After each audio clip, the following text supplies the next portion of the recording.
Bienvenidos al estudio de la Palabra de Dios en esta oportunidad a todos los hermanos y hermanas en la fe de nuestro Señor Jesucristo y a todos los amigos y público en general que por la gracia de Dios tienen la oportunidad de poder participar en este estudio que estamos realizando en este tiempo de gracia que Dios todavía concede a la humanidad. Estamos estudiando esta serie de estudios de el plan de salvación por fe y gracia en Cristo Jesús. El Evangelio de las buenas noticias para el pecador de que el ser humano pecador, aceptando el Evangelio, puede recibir la salvación y comenzar a vivir una vida cristiana, una vida espiritual, una vida bajo la dirección de Cristo Jesús nuestro Salvador. Ese es el estudio que estamos realizando en este tiempo. Estamos en el estudio número 360 de esta serie de salvación por fe y gracia o justificación por la fe. El objetivo del Evangelio del plan de salvación es que el creyente, el que acepta a Cristo, pueda vivir una vida por fe.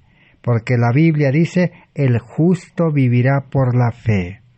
Necesitamos comprender realmente cómo es que el creyente puede llegar a ser justo y vivir una vida sin pecado, una vida de victoria sobre el pecado, una vida de liberación del pecado que está en nuestro corazón y del pecado de este mundo y del que produce el pecado, Satanás.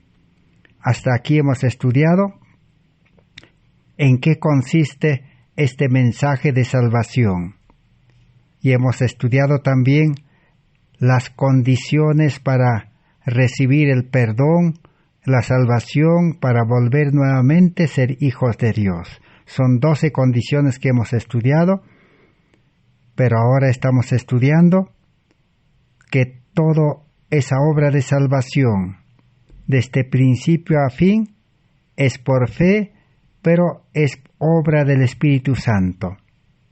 El Espíritu Santo trabaja externamente, llamando al pecador al arrepentimiento, a la salvación gratuita en Cristo Jesús. Pero cuando el pecador arrepentido acepta la salvación con todas las condiciones, entonces el Espíritu Santo entra al corazón, a la mente. A eso la Biblia lo llama aceptar a Cristo como nuestro Salvador personal, aceptar la salvación por fe y gracia, aceptar el perdón que Dios ha provisto para nuestra vida pasada y aceptar la obra del Espíritu Santo para que engendre una nueva vida en el creyente.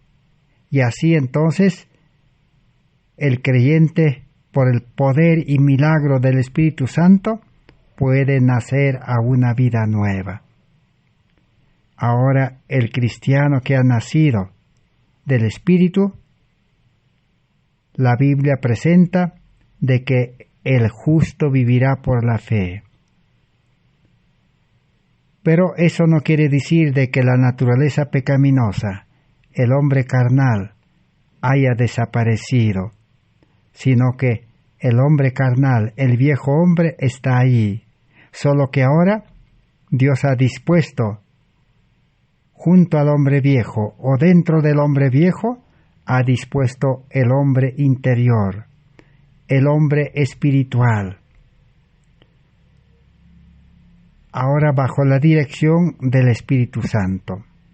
Entonces, todos los cristianos que realmente han empezado la carrera cristiana, han empezado la salvación en este mundo, entonces cada día tienen la opción de escoger en qué vida vivir, en vida carnal o en vida espiritual. Si vive en la vida carnal, será, dice, para el mal, para la muerte. Si vive en vida espiritual, toma la decisión y el Espíritu Santo por fe dirige su vida, será para bendición y para salvación.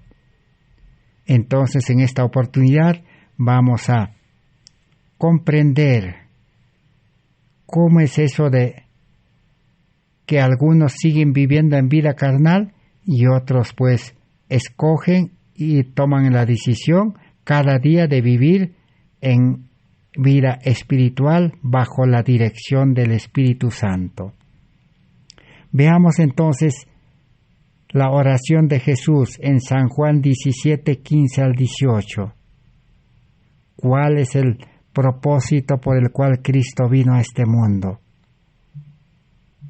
¿Y cuál es el propósito de la salvación?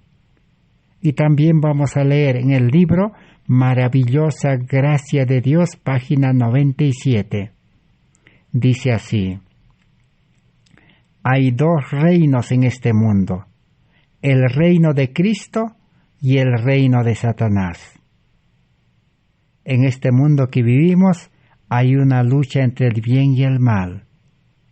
Hay un conflicto permanente y hay dos reinos ahora. Cuando el pecado entró a este mundo por medio de Adán y Eva, Satanás estableció su reino en este mundo. Pero Cristo ha provisto el rescate, la salvación. Y ese plan de salvación, de nuevamente retornar al reino de Dios, Cristo lo selló en la cruz con su muerte, pagando por los pecados de toda la humanidad. Entonces el reino de Cristo está disponible también. El reino de Cristo debe empezar primero en el corazón, en la mente. La Biblia lo llama también el reino de gracia, porque cuando toda esta vida en este mundo termine, Cristo establecerá el reino de gloria. Pero ahora está disponible el reino de gracia, lo cual es el reino de Cristo. Hoy entonces todo ser humano que conoce el Evangelio, la palabra de Dios, el plan de salvación, tiene la oportunidad de poder escoger en qué reino vivir, aún estando en este mundo. Si vive para el reino de este mundo, seguirá viviendo una vida pecaminosa y sufriendo las consecuencias del pecado. Pero el que toma la decisión de renunciar al reino de este mundo, a la vida de este mundo, al pecado, entonces pasará al reino de Cristo, al reino espiritual, al reino de gracia. Así que cada uno de nosotros pertenece a uno o a otro de los reinos. No hay término medio para Dios. Si no estamos en el reino de Cristo, entonces automáticamente estamos en el reino de este mundo, que Satanás dirige todas las cosas de este mundo. Si queremos vivir libre del pecado y sus consecuencias, entonces necesitamos comprender este plan de salvación. Por eso Jesús, que dijo en su maravillosa oración, Jesús en favor de sus discípulos, dijo, San Juan 17, 15 al 18, no ruego que los quites del mundo, sino que los guardes del mal. No son del mundo, como tampoco yo soy del mundo, dijo Jesús. Santifícalos en tu verdad, tu palabra es verdad. Como tú me enviaste al mundo, así yo los he enviado al mundo. Aquí está el plan de salvación que Cristo presentó hace 2000 años atrás. Jesús mismo vino, el Salvador, el Dios, vino a presentar una salvación completa. ya que los maestros de la religión lo habían interpretado mal, habían enseñado mal, no habían comprendido realmente el plan de salvación. Para ellos el plan de salvación era invitar al ser humano a obedecer la palabra de Dios o a obedecer la ley. Pero Jesús no. Jesús vino a llamar a los pecadores tal como están. Venid a mí, dice, todos los trabajados y cargados, con todas vuestras cargas, con todos vuestros afanes, vengan a mí, dice. Yo estoy a la puerta llamando. Si ustedes vienen tal como están y ustedes aceptan, están dispuestos a ser liberados, dice, del mal, del pecado, entonces voy a entrar a vuestra vida para comenzar la obra de liberación, la obra de salvación, la obra de santificación. Por eso hizo esta oración. No ruego, dice, que los quites del mundo, sino que los guardes del mal. La vida cristiana no es vivir una vida ermitaña, lejos del mundo, aislado. No, sino es seguir viviendo en este mundo, pero si aceptamos a Cristo, ¿qué va a hacer Cristo? Dice, nos va a guardar del mal. El Espíritu Santo, su representante, lo cual hemos estudiado ya la primera parte, el Espíritu Santo debe morar en el creyente y debe guardarlo del mal, debe cuidarlo de que no caiga en tentación. ¿Por qué entonces el cristianismo todavía sigue pecando y sigue ocupándose en la esclavitud de este mundo? Es porque no ha escogido el reino de Cristo, no ha escogido entregar su vida y seguir y obedecer al Espíritu Santo, vivir bajo su dirección.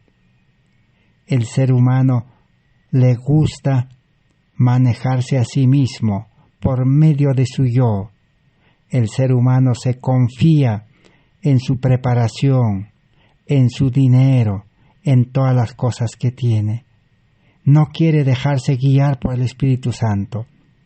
Entonces, no hay Espíritu Santo, poder que le guarde de seguir pecando. Y no solamente Cristo quiere guardarnos de pecar, Cristo también quiere librarnos de las consecuencias del pecado. Todo ser humano en este mundo sufre porque es pecador. Pero Cristo nos quiere liberar de las consecuencias del pecado también. Porque dice, yo he pagado ya, en lugar del pecador he muerto ya. En vida he sufrido y vivido una vida de sacrificio, de abnegación. A la final he pagado con mi vida. Entonces Cristo quiere dar el perdón a cada creyente que le acepta y que entrega su vida, todo lo que uno es y todo lo que tiene. Por eso dice a esa clase de creyentes verdaderos ¿qué es lo que dice Jesús? Ya no son del mundo, dice, como tampoco yo soy del mundo. Entonces, si el verdadero cristiano que ha nacido a vida nueva no ha nacido de carne y sangre, porque ese es el primer nacimiento, ahora ha nacido del Espíritu, entonces dice, ya no son del mundo. El creyente espiritual ya no es del mundo, ya no va a vivir para el mundo, así como Jesús también nunca vivió para el mundo. Jesús nació en carne humana, engendrado por el Espíritu de Dios, y Jesús nunca vivió para este mundo. Nunca fue empleado de este mundo, nunca fue esclavo de este mundo. Jesús siempre dependió de su Padre Dios, de la dirección del Espíritu Santo. Ese es el Evangelio de salvación que la Biblia presenta para solucionar la vida que la humanidad está viviendo. Una vida prácticamente, una vida en medio del mal, afectado, contaminado, complicado con todos los males de este mundo. Pero hay salvación. Lo que necesitamos es comprender cómo es esa salvación del pecado y de todos los males de este mundo. Cómo en este mundo se puede vivir feliz, contento, se puede vivir obediente, fiel a Dios, se puede vivir con el carácter de Cristo. ¿Cómo es ese evangelio? Eso es lo que estamos estudiando. Por eso en el libro de Colosenses capítulo 2, el verso 6, la Biblia dice: de la manera, pues, que recibisteis a Cristo Jesús el Señor, así andad en Él. Así como hemos recibido a Cristo, hemos aceptado a Cristo, hemos entregado nuestra vida y todo lo que tenemos. Así ahora tenemos que permanecer, dice, en Cristo, dependiendo de Cristo, siguiendo a Cristo, confiando en Cristo. El justo, dice, vivirá por la fe. No es aceptar a Cristo y volverse al mundo. No es aceptar a la salvación y luego seguir viviendo en pecado que va a llevar a la perdición, a la muerte. Por eso en el libro de Romanos capítulo 8, el verso 1, claramente dice: ahora pues, ninguna condenación hay para los que están en Cristo Jesús, los que no andan conforme a la carne, mas conforme al Espíritu andan. Entonces la vida cristiana es andar conforme al Espíritu y ya no andar en la carne. Aunque estamos en el mundo, ya no vivir para el mundo, ya no ser trabajador esclavo del mundo, ya no esclavizarse en la educación del mundo. Vivir una vida libre en Cristo Jesús. Pero vivir una vida libre, una vida espiritual, implica pues entrega completa y vivir bajo la dirección del Espíritu Santo. Por eso en el libro de Romanos capítulo 3:20, allí podemos encontrar la condición del ser humano pecador. Y compararlo con Romanos 8:3 y 4, dice así: por las obras de la ley, ningún ser humano será justificado. Justificado quiere decir perdonado y recibir la vida de Cristo en nosotros, para vivir en esa vida espiritual de Cristo. Por eso dice, por las obras de la ley, nadie, ningún ser humano puede llegar a recibir perdón y puede llegar a recibir la vida de Cristo y vivir como Cristo.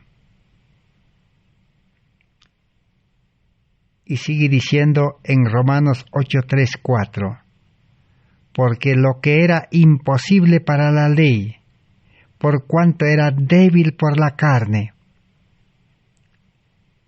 enviando a su Hijo en semejanza de carne de pecado, y a causa del pecado, condenó al pecado en la carne, para que la justicia de la ley se cumpliese en nosotros, que no andamos conforme a la carne, sino conforme al Espíritu.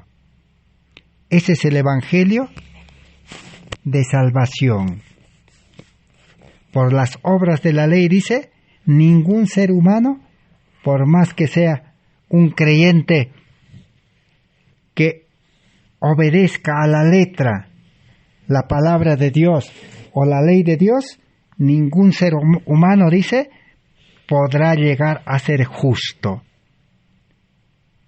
perfecto, santo. No, sino la salvación es, primero hay que ser santo, hay que ser justo, hay que ser puro, limpio, pero limpiado, purificado, santificado en el nuevo nacimiento por el poder del Espíritu Santo. Ese es el mayor milagro que Dios quiere hacer. Por eso la salvación es gratuito, es un regalo. Pero el ser humano, pues, no quiere entender eso. El religioso no puede creer en ese milagro. Siempre el ser humano quiere hacer algo.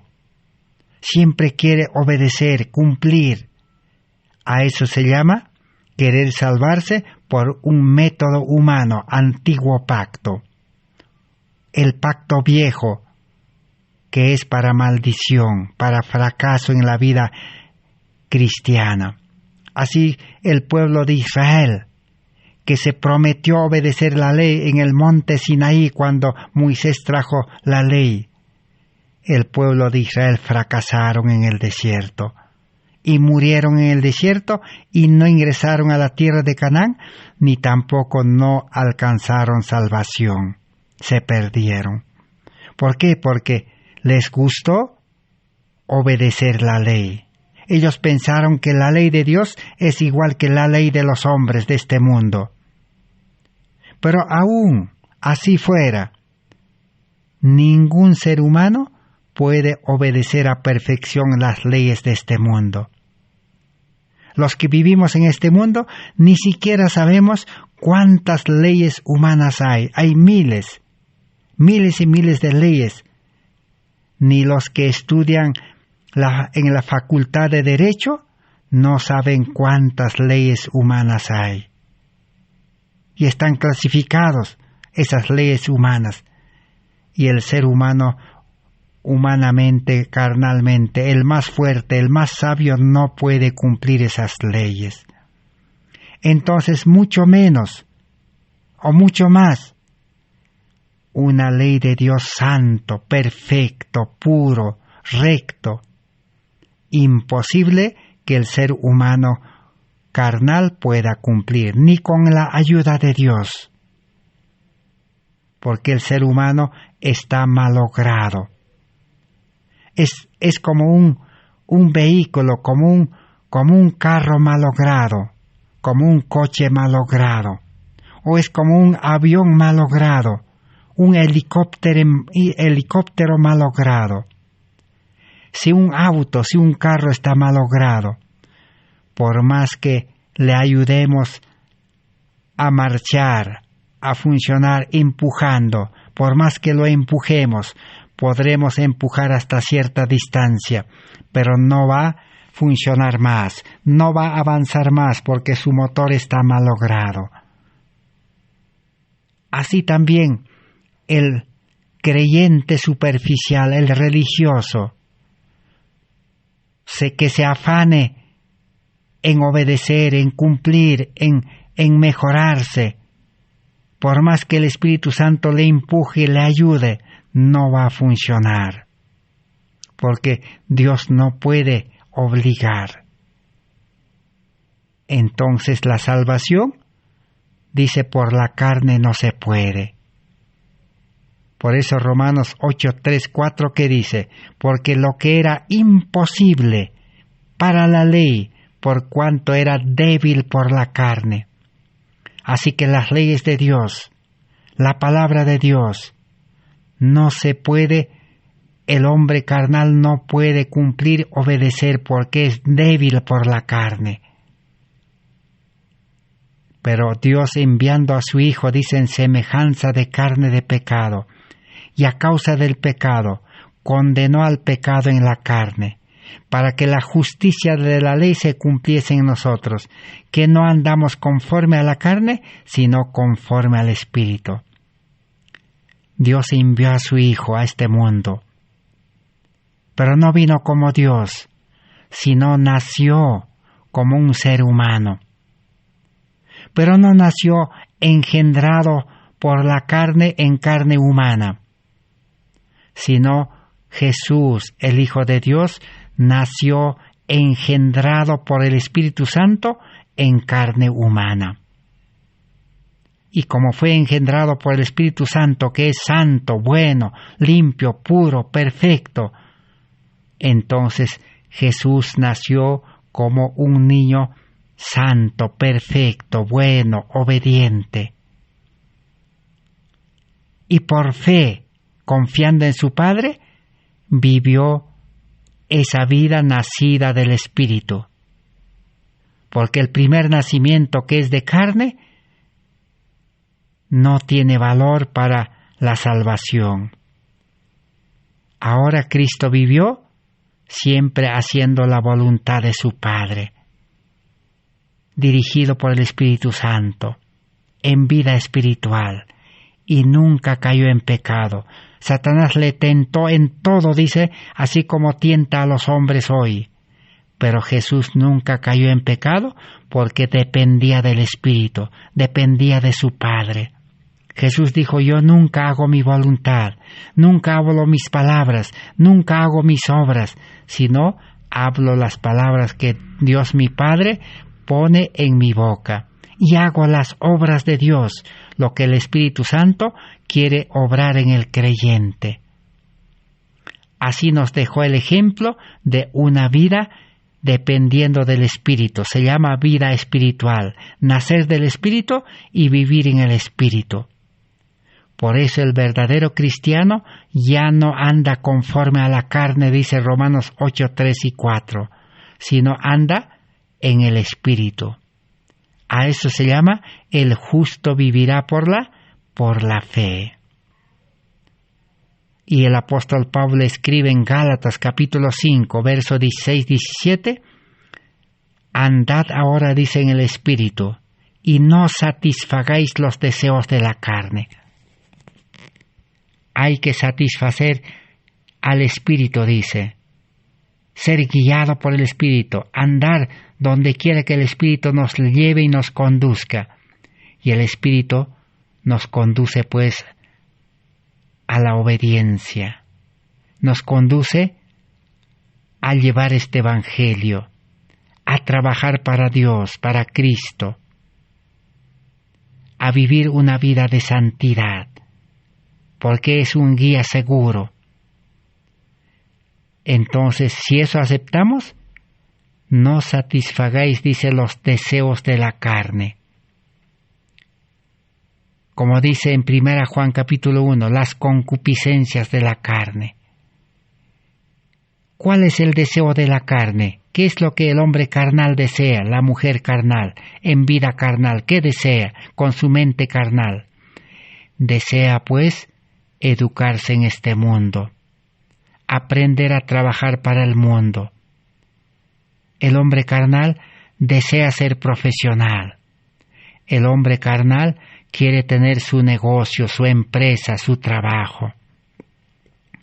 Hasta el hombre más pobre, la mujer más pobre, quiere tener una actividad manual.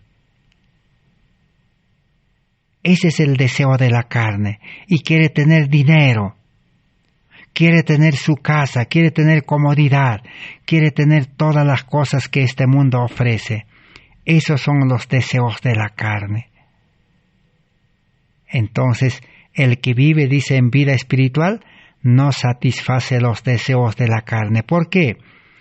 Porque todavía el hombre carnal, la naturaleza pecaminosa, no desaparece en el nuevo nacimiento, sino está allí, y estará, dice, hasta el final, hasta que Cristo venga, hasta que termine el tiempo de gracia. ¿Qué acontece? Porque el deseo de la carne es contra el Espíritu, y el deseo del Espíritu es contra la carne. Y en el verso 24 de Gálatas 5 dice: pero los que son de Cristo han crucificado la carne con sus pasiones y deseos. Todos los deseos del hombre carnal y sus pasiones, sus concupiscencias, todo lo que le gusta, está crucificado, dice, en la cruz. es un lenguaje simbólico. La cruz fue inventado por los romanos para que a los criminales, a los hombres violentos, lo puedan colocar en la cruz. ¿Para qué? Para que no bajen de la cruz y sigan pues delinquiendo. Para que no bajen de la cruz y sigan haciendo sus obras de maldad. Así se frenaba el mal y así trataban de solucionar a los malhechores que estaban haciendo la vida imposible, la vida inseguro. Hoy también el mundo está así, lleno de violencia, lleno de maldad. Y ya esa solución de los romanos no funcionaría, porque no hay pues millones y millones de cruces. No habría lugar, ni los árboles abastecerían para tener las cruces y ponerlos en la cruz a todos los seres humanos pecaminosos, malhechores. Pero Cristo ha provisto, Dios ha provisto la salvación. Todo ser humano pecador que está pues contaminado de pecado, que está hastiado, aburrido de vivir esta vida pecaminosa, porque todo pecado, todo mal deseo, todo mal pensamiento, todo mala palabra, todo acto malo, trae sus consecuencias. Por eso el mismo libro de Gálatas, capítulo 6, el verso 5 al 7, que dice: todo lo que el hombre pecador sembrare, eso también cosechará. El que engaña va a ser engañado. El que ha hecho un robo inteligente, podemos decir, ¿no? Un robo que no se ha visto como un robo, también sufrirá robo. Todo el que habla mal, también le tratarán mal con palabras. Esa es la ley de la vida del pecado. El que siembra mal, cosecha mal. En la Biblia hay muchos ejemplos, podemos recordar. Tenemos el ejemplo de Jacob. Jacob engañó a su padre y engañó a su hermano Esaú, por querer recibir la bendición espiritual, la salvación. Hoy también el cristianismo, los religiosos quieren engañar a Dios para salvarse. Piensan que Dios no se va a dar cuenta que ellos son cristianos y están sirviendo al mundo, trabajando para el mundo, cooperando para que el mundo siga mal. Porque las grandes compañías, las grandes empresas, los grandes negocios son negocios lucrativos que lucran dinero para esclavizar al mundo, para manejar al mundo, para ser poderosos y esclavizarlo. Y muchos cristianos trabajan para ellos. ¿Qué están haciendo? Están cooperando para que esos grandes le quiten la libertad y aún le produzcan enfermedades y dolor y muerte. Nadie se da cuenta de este problema. Si usted, hermano, hermana, usted, amigo, usted que escucha este mensaje, si usted trabaja para el mundo, aunque sea vendiendo agujas o helados, aunque sea para el gobierno, aunque usted tenga una gran empresa, usted colabora para que los grandes hombres de este mundo, los que manejan la economía de este mundo, se beneficien. Y como consecuencia de esa economía de esos grandes hombres, ahí está la pandemia. Me parece que todo el mundo está de acuerdo, hasta los científicos están de acuerdo, que esta pandemia que empezó el año pasado ha sido creado en el laboratorio. ¿Y con qué dinero? Con el dinero del pueblo, de los seres humanos que han trabajado para las actividades de este mundo. Así que entonces, todos han cooperado para que esta pandemia llegue, y la pandemia les afecta también a los que han trabajado, y muchos han muerto. Yo tengo muchos amigos de la religión, amigos de la religión que eran sanos, fuertes, trabajadores, y han muerto. Aún pastores, misioneros han muerto. ¡Qué tristeza! Entonces, todo el que trabaja para el mundo ha colaborado con asesinar, con matar, de esa manera camuflada, de esa manera no abierta. Por eso el apóstol Pablo no se equivocó. Por eso dice, los que son de Cristo han crucificado a la carne con sus pasiones y sus deseos. Cristianismo entonces es entregar nuestra vida a Cristo, y el Espíritu Santo a los deseos de la carne lo pone en la cruz para que no siga cumpliendo sus deseos de ser profesional, de trabajar, de tener dinero, de tener buena casa, buenas cosas. Pero cuando llega pues esa pandemia, ¿su trabajo podrá librarlo? ¿Su dinero podrá librarlo? ¿Su casa en la ciudad podrá librarlo?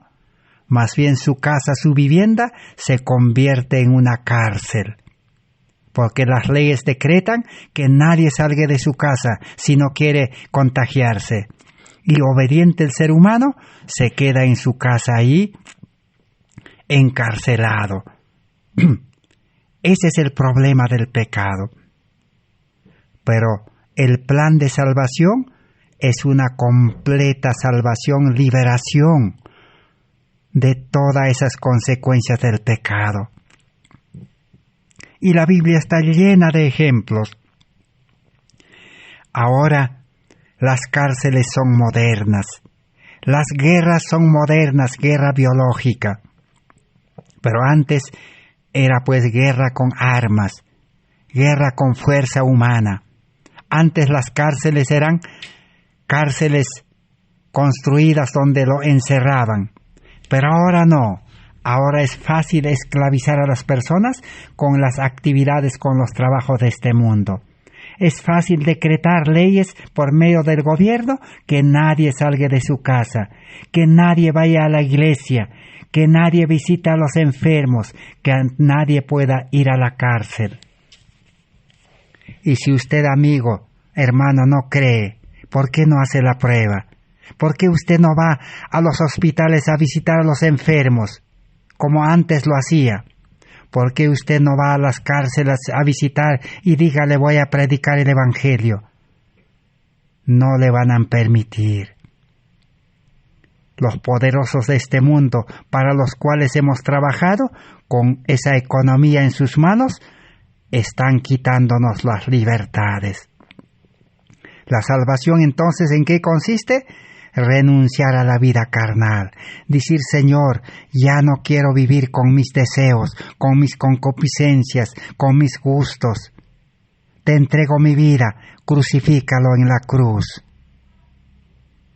Dame una vida espiritual, una vida nueva en Cristo Jesús. Vivir la vida espiritual. Por eso, en el libro, vamos a leer en el libro que dice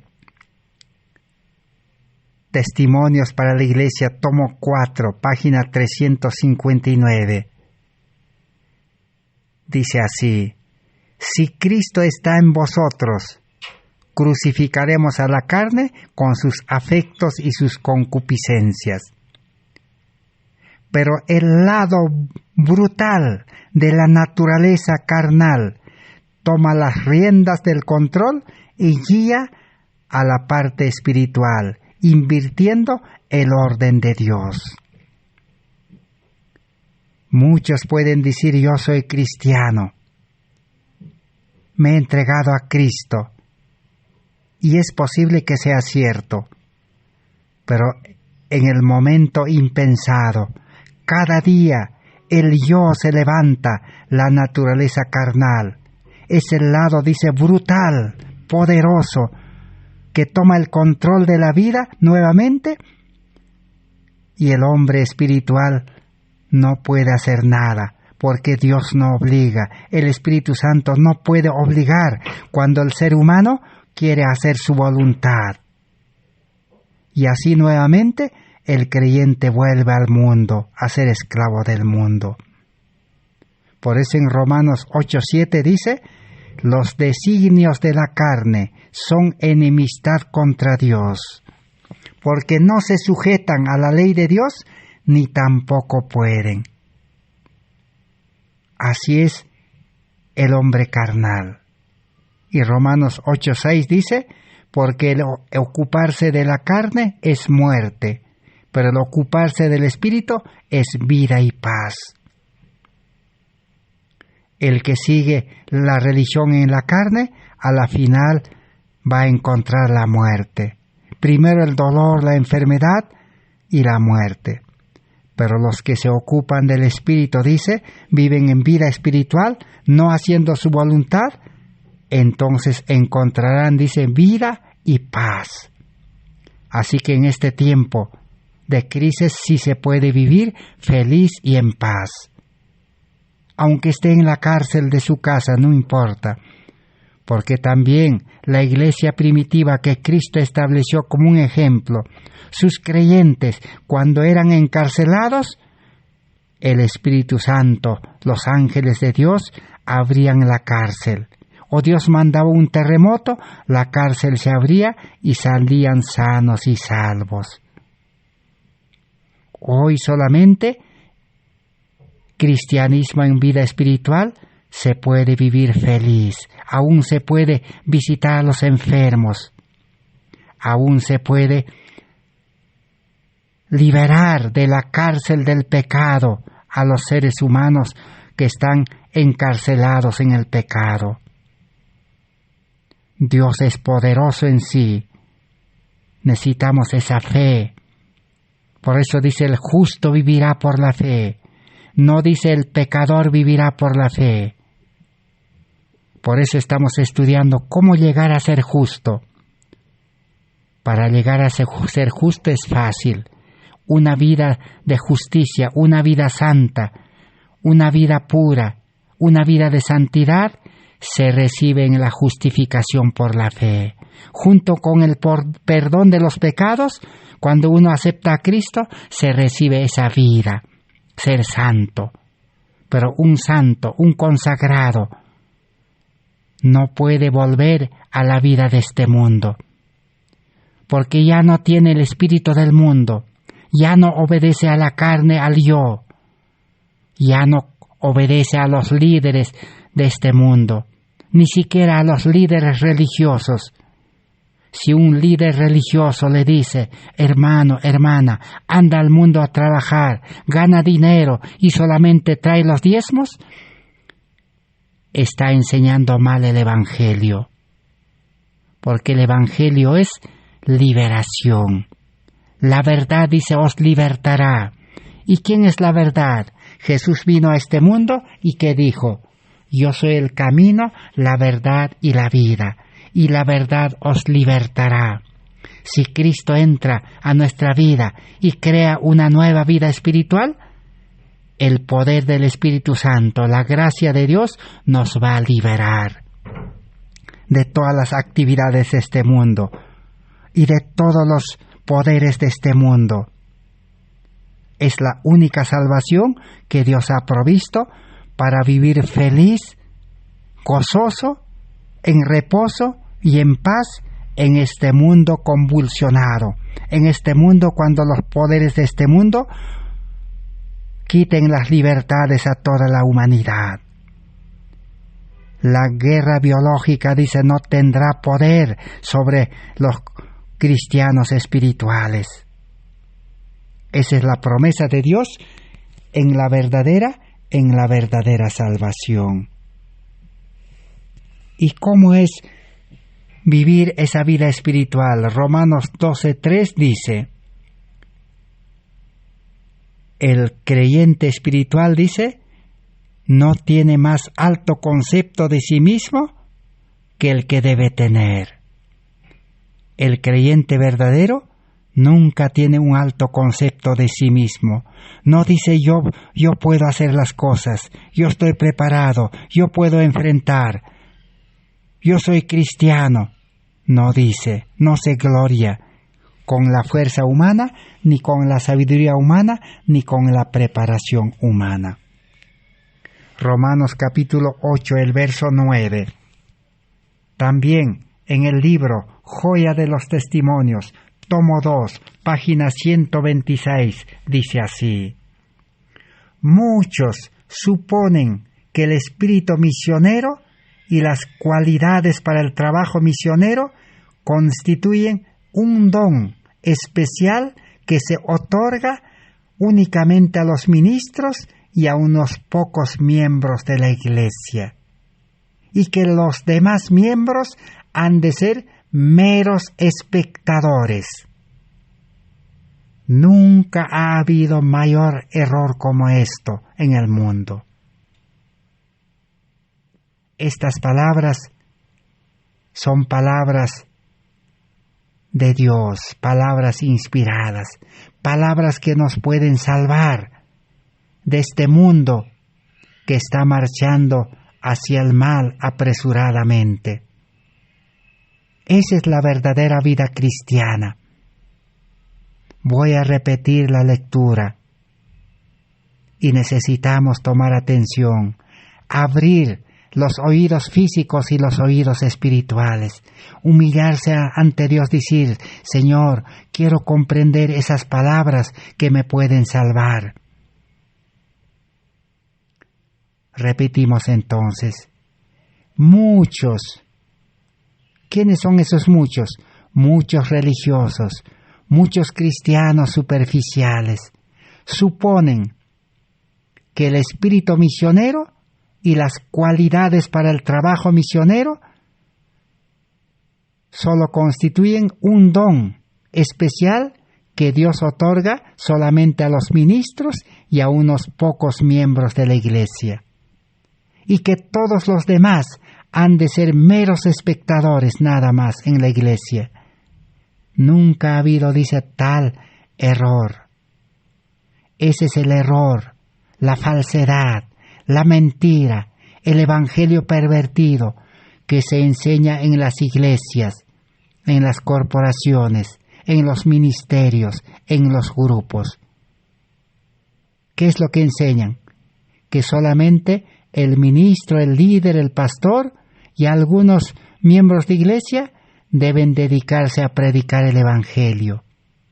Que los demás solamente deben ser espectadores y deben ir al mundo a trabajar para las compañías, para el gobierno, a trabajar para los hombres de negocios o trabajar en cualquier actividad manual.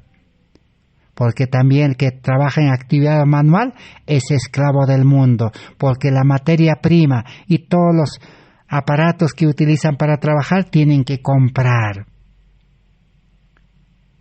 Entonces, ahí está el engaño. Por eso la religión no tiene poder. Por eso las iglesias, los grupos no tienen poder. Jesús estableció la iglesia primitiva. Y en la iglesia primitiva, Jesús comenzó con 12 creyentes.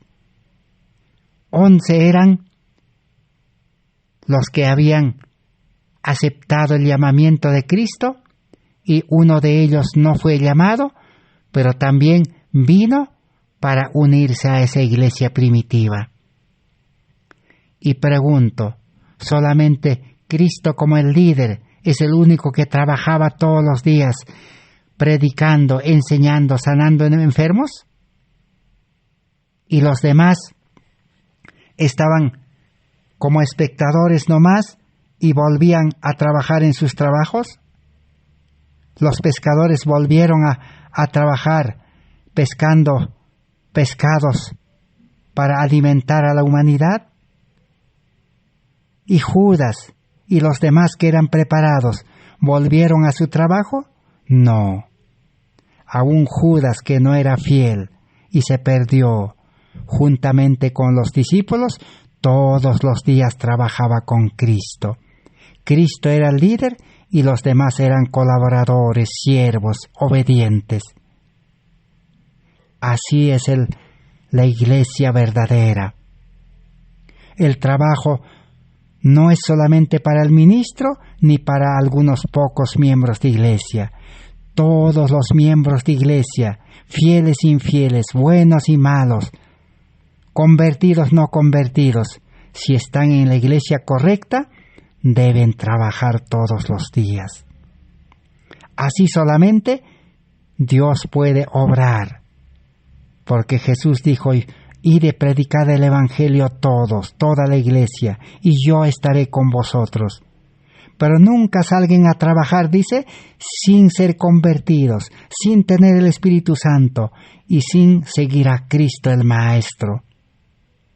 Es como en una compañía de construcción. Si los maestros no están allí para dirigir la obra, imposible que los obreros, los trabajadores trabajen. Tiene que estar el arquitecto, tienen que estar los maestros para dirigir, y los obreros trabajarán bajo la dirección. Así es predicar el Evangelio, así es seguir a Cristo, así es ser siervo de Cristo. Cristo tiene que ser el Maestro, el Espíritu Santo también. Y nosotros los creyentes tenemos que trabajar como siervos, como obreros, instrumento en las manos del Maestro. Así podemos ser salvados del pecado y también de este mundo que está sufriendo las consecuencias del pecado.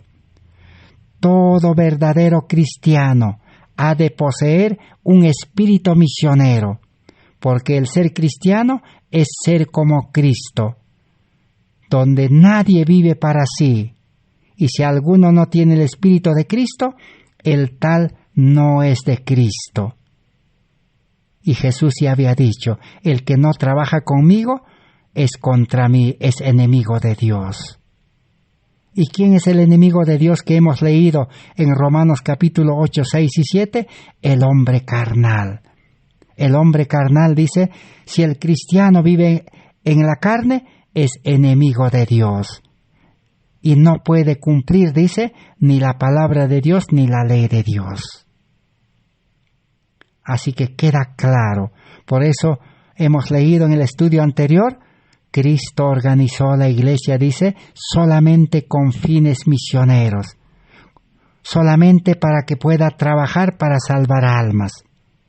Y la iglesia fue establecida para los salvados, para los justos, para los santos, para los perfectos, unidos a Cristo. Permaneced en mí y yo en vosotros, dice. El que se aparta de mí, nada puede hacer, dijo Jesús. Y el salmista David tenía razón cuando escribió en el Salmo 23. Dijo: Jehová es mi pastor, Jehová es mi maestro, nada me faltará.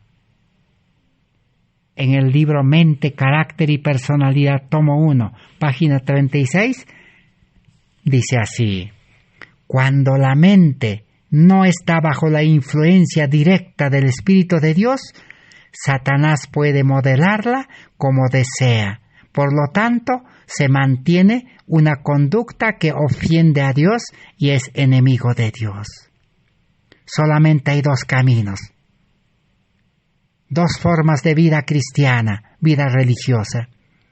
Si nuestra mente está dirigida por el Espíritu Santo y si tenemos el espíritu de misionero y trabajamos bajo su dirección, estamos seguros. Pero si no tenemos el Espíritu Santo, la vida espiritual, entonces Satanás puede modelarla como desea.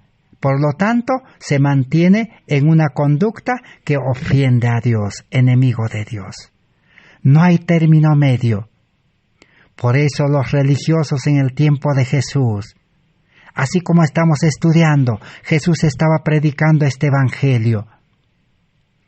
Pero los religiosos judíos, doctores de la ley, ¿qué le dijeron a Jesús? Maestro, le dijeron, nosotros no somos esclavos de nadie. Te has equivocado, maestro, le dijeron. Tú no has venido a libertarnos, nosotros no somos esclavos de Satanás, le dijeron. Nosotros somos hijos de Abraham. Nosotros cumplimos la ley de Moisés, dijeron. Pero Jesús ¿qué les dijo? Vosotros sois de vuestro padre el diablo. ¿Por qué? Porque ustedes no quieren seguirme a mí. No quieren venir como estos 12 discípulos.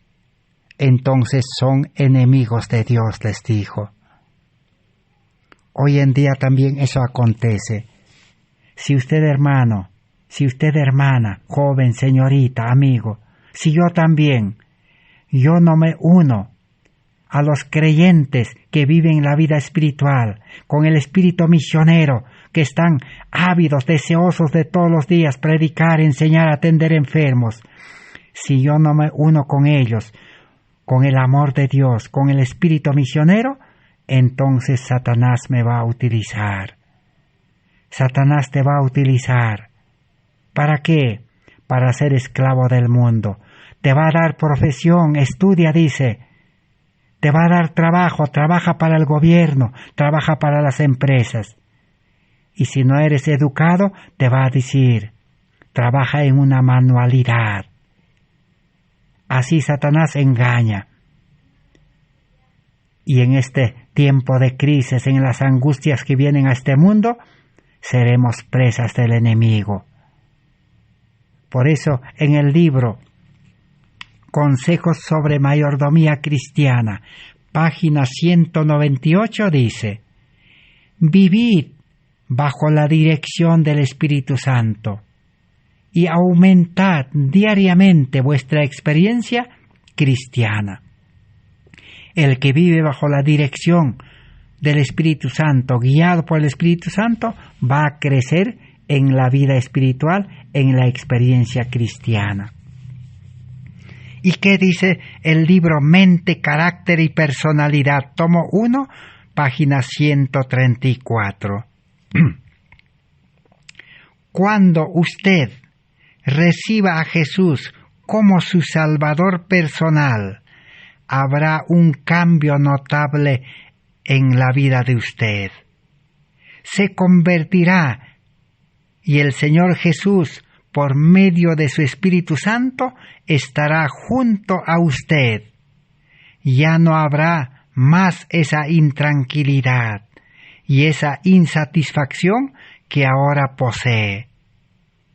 Así que el que aceptó a Cristo como su Salvador personal, el que ha experimentado, dice, la conversión, y ahora tiene el Espíritu Santo junto a él, representante de Cristo, el Espíritu Santo, ya no habrá intranquilidad en su vida, ya no habrá insatisfacción, usted ya no se quejará, usted no dirá, tengo necesidades, usted ya no dirá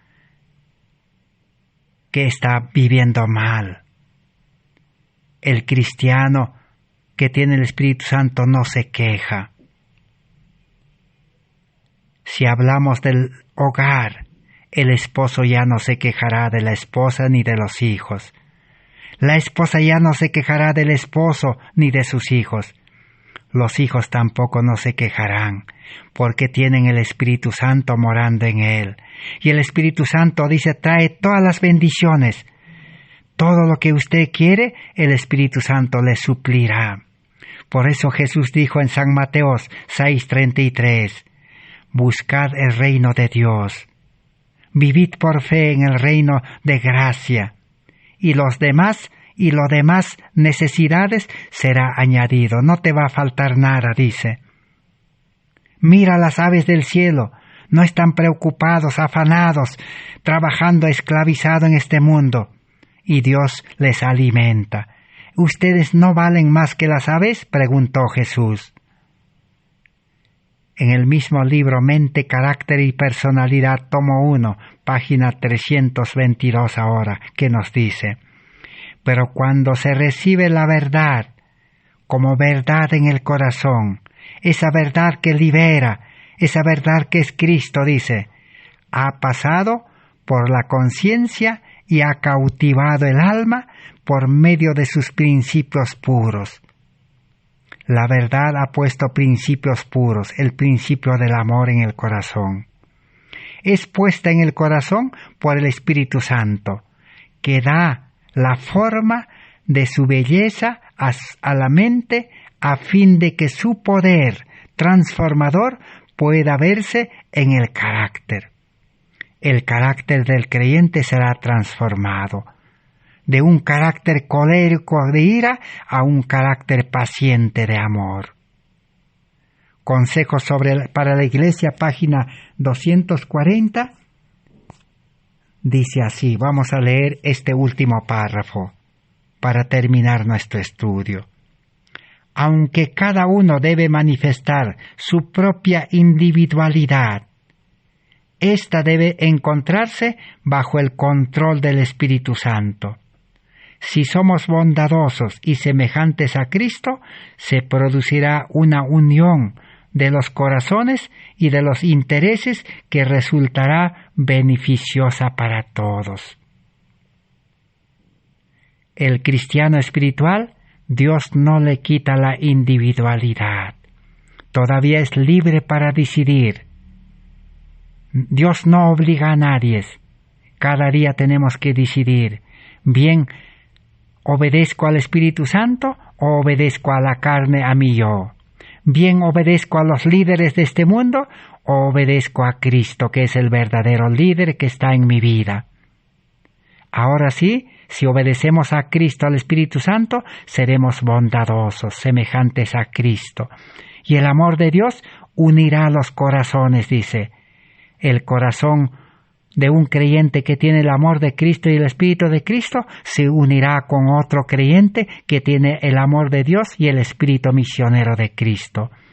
Así todos compartirán y vivirán una vida cristiana poderosa en este mundo, llevando este evangelio de salvación.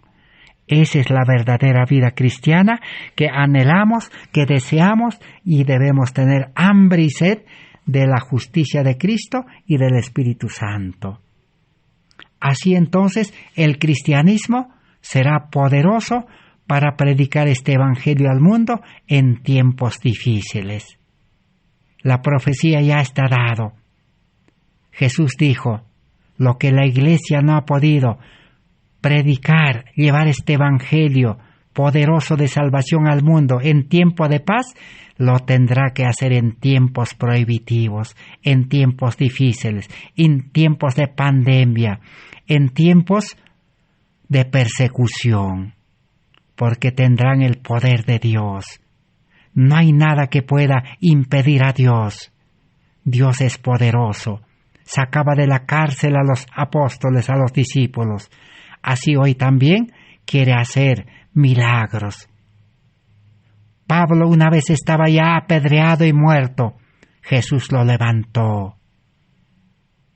Había una mujer, Tabita, que llena de buenas obras, murió y los apóstoles oraron al Señor y resucitó. entonces el cristiano tiene esa vida espiritual. Pero el que vive para la carne y el que se ocupa en la carne, en las cosas de este mundo, Dios no puede hacer milagros. Así es la salvación en Cristo Jesús. Gracias por vuestra amable atención. Gracias a Dios. Será hasta el próximo estudio por la gracia de Dios. Amén.